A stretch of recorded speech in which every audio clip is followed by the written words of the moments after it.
Vi ste formirali nekoliko asocijacija, na čelu ste bar na dve, mislim, Savez poslovnih žena, odnosno... Udruženje poslovnih žena Venija, da, i formirali smo pre 2 godine Savez udruženja žena koje broji 32 organizacije na čitavoj teritoriji Kosova i Metohije. Potpredsjednik ste i Privredne komore Kosova i Metohije. Koliko ste poslova do sada napravili? Koliko ste para zaradili?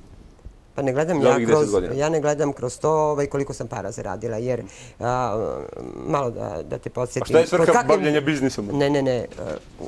Živeti i doživeti 99. i krenuti, da kažem, od početka, to jest od pepela.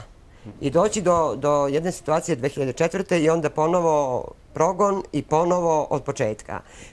Šta sam htjela da kažem? Trebalo je opstati. Trebalo je preživeti to vreme. Mi smo uspeli da se izdignemo, da nešto stvorimo i onda ponovo smo bili uništeni. I sad ponovo vraćamo to poverenje koje je poljuljano 2004. A da ne pričamo u tom poslu, nadamo se da će sada napokon, posle svih ovih nedaća koje je bilo kod nas, da se okrenu svi i na prvom mestu da gledaju kako da se ovde razvija ekonomija. Da se zaposle mnogi ljudi. Pa ima mnogo ideja, ali ja sam, evo, skoro smo pričali kod predsjednika opštine Gračanica, gospodina Stojanovića, po meni, ne možete praviti kuću, ulepšavati dvorišta, pa tek posle praviti firmu. Jer vi potrošite novac na ulepšavanje i izradu kuće. Onda nemate više novaca za pokretanje firme. Po meni, trebalo je prvo pokretati takva preduzeća koje će zapošljavati veći broj ljudi. Pa bilo koji projekat, ima dosta toga. Ja kažem, uzimamo primer tov junadi. I jedna mesnica, prerada mesa. Tu će se uključiti veći broj ljudi koji su zainteresovani za taj biznis. Jer znam, mi smo imali ankete pre nekoliko godina i pitali smo ljude zašto su zainteresovani. Neki su zainteresovani da tove junad, neki su zainteresovani da proizvode mleko, drugi su zainteresovani da otkupljuju to mleko i da prerađuju mleko, treći da otkupljuju meso i da prerađuju to meso, ne govorimo od plastenika, proizvodnja paradajsa, paprike, onda prerada toga. Znači, to bi bilo jedan zatvoreni krug. Imamo tržište za to, kad proizvodite imate i siguran plasman. I tu je i sigurnost, ali nažalost ništa se strateški nije radilo ovde. Čak nismo uradili ni strategiju razvoja, evo, svih ovih godina. Ja sam se trudila da ubedim neke ljude... Vi ste učestvovali u izradi te strategije 2006. godine? Da, 2006. i taj prvi draft je završio negde u nekoj fioci. Imate li vi, vaše udruženje, vaš savez, kapaciteta za sprovođenje? Kako da ne. One, normalno, nemamo u samoj organizaciji, da kažem, sve one stručnjake koji su potrebni da bi se uradila jedna prava analiza ili da bi se donela jedna prava strategija. Ali zato angažujemo stručnjake sa strane koji su tu i žele da se uključe i sigurno da možemo jako kvalitetno da uradimo strategiju. Jedan naš poznati biznismen koji je inače odavde sa naših prostora, sa Kosova, je pre par godina ovde u Medija centru rekao da prolazi vreme romantike i ratovanja i da će na Kosovu biti heroj onaj čovek koji zaposli samo jednu osobu, a da ne govorimo ako zaposli 10 ili 100. Ako je to tako, onda bi danas preduzetništvo u smislu ostanka srpske zajednice na Kosovu bilo isto kao i herojsko delo. Ko može da živi bez posla danas na Kosovu? Političari. Niko ne može da živi bez posla. I znate i sami, kroz vekove ekonomija je diktirala migraciju stanovništva. I zato je neophodno da se pokrene ekonomski razvoj u naše sredine, da bi se i ovi ljudi zadržali ovde, a normalno i mnogi vratili. Ako ništa drugo, vratili bi se jer su sigurni da će imati zaposlenje. Ali imamo na Kosovu oko 60% nezaposlenih ljudi. Od čega ti ljudi žive? Pa, ne znam, najverovatnije nešto, bave se poljoprivredom, preprodaju nešto na ulici kao što ih vidimo i sami. nadničare, eto to. A imate li procenu koliko je Srba zaposleno u privatnom sektoru? Pa ne verujem ni 5%. Zbog čega? Šta je problem? Ili neće da rade ili su navikli na Pa ne te bih da državne kažem- poslove, odnosno javne institucije? Nemamo uslove. Nemamo uslove za razvoj. Ko je trebao da stvori te uslove? Pa trebali su da stvore političari. Koji Ne možemo mi. političari? Koji političari? Svi koji su preuzeli na sebe tu obavezu. Da stvore, da kažem, jedno demokratsko društvo, a oni prave haos. I dan danas je haos ovde. I ne možemo da razmišljamo o razvoju ako znamo da i dalje nemamo vladavinu prava. Ako znamo da je korupcija na vrlo visokom nivou. Ako znamo gde god se okrenemo, ovde se krše ljudska prava. U svakom pogledu. To vidite i sami. Spomenuli ste da je oko 5% Srba zaposleno u privatnom sektoru. Koliko je od tog procenta žena?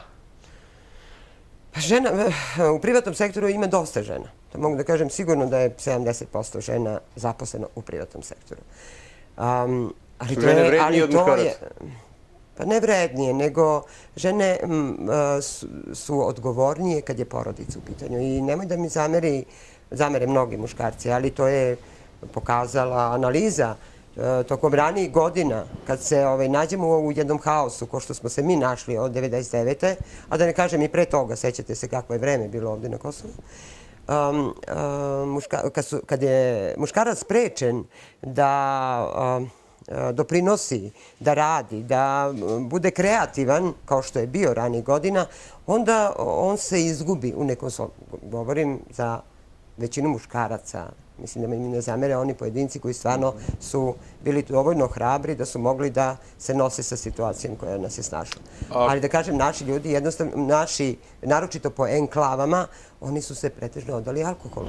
A žena je bila ta koja je brinula o porodici i o deci. I onda je ona nalazila mogućnost, ako ništa drugo, ona će proizvoditi povrće u bašti, pa će odneti na pijac, prodati i opet obezbediti neku, koliko toliko ekonomsku sigurnost za porodicu. Kako je to moguće da je taj procenat kod Srba takav, ako znamo da je na nivou celog Kosova zaposleno samo 13% žena? A u srpskoj zajednici imamo 70% žena koje rade u tom privatnom sektoru. Pa, kao što sam rekla, znači, srpska žena je veliki borac. To je pokazala kroz vekove i dan danas pokazuje.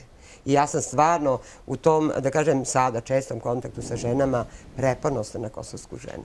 Preponosna, jer je mnogo puta pokazala i koliko je hrabra, i koliko je uporna, i koliko je disciplinovana, i koliko je odgovorna, i koliko stvarno želi da sve ono što je neophodno da pomogne i uradi za svoju porodicu.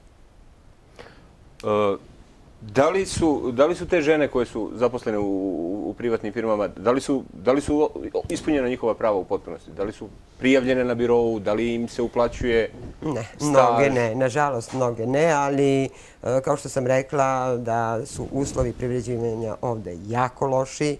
A zašto ne? Šta da rade? Kome da se žale? Koga da pitaju? Ne mogu Je li to nikom da se normalna žale situacija? zato što ne mogu nikom da se žale zato što i taj privatnik koji ih je zaposlio, on nema takav promet da on može, nema takvu zaradu da on može da pokrije sve troškove koje mu se nametnu. Razumete? I onda on, ako treba da bira, on će ipak izabrati da zaposli nekog, da mu isplati keš ovako na ruke. Da, ali zakon kaže drugačije. Pa zakon kaže drugačije, onda ćemo zatvoriti sve. I onda ćemo biti socijalni slučajevi. A zato zakon, ja se izvinjam, zato ti ljudi koji donose zakon i koji vode politiku, oni trebaju da omoguće uslove, prave uslove da bi mogli da stvarno svi rade po tim zakonima koji oni donose. U poslednjih godinu dana socijalno nezadovoljstvo raste na Kosovu. Prema podacima ranog upozoravanja UNDP-a, više od polovina građana je spremno da svoje probleme, bilo da se radi o ženama ili muškarcima, da svoje probleme rešava na ulici. Spomenuli smo malo pre podatak da je 13% žena na Kosovu samo radno angažovano. Mislite li da može doći do nekih Pa ne sličnih znam, situacija? ne znam, ako pitamo da li bi žene izašle na ulicu, ja mislim da naše žene ne bi izašle na ulicu. Ipak je ovde i dalje patrijarhat i naša žena je navikla da trpi i da sluša šta govori muškarac. Prema tome, mislim, kad je žena u pitanju, sigurno neće izaći na ulicu, ali trebalo bi, pre nego da se to desi, da bilo ko izađe na ulicu, da se nešto učini po tom pitanju, da se to promeni. 21. vek je. Strašno. Govorite o... Strašno, 21. veka, mi živimo u doba od pre 60 godina. Sada ćemo pogledati anketu iz Gračanice o položaju žena na Kosovu. Žene su ravnopravne na Kosovu samo na papirima, samo znači po zakonima, međutim u životu žene nisu ravnopravne. Nije da muškarci sprečavaju tu ravnopravnost, ali mislim da je tradicija u pitanju. Imamo mogućnosti, ali nismo dovoljno ispoštovani. Mislim da nisu dovoljno zastupljene. Mislim da u svim sferama društva moguće da je malo i mentalitet ljudi ovdje drugačiji, ali mislim da nisu dovoljno zastupljene.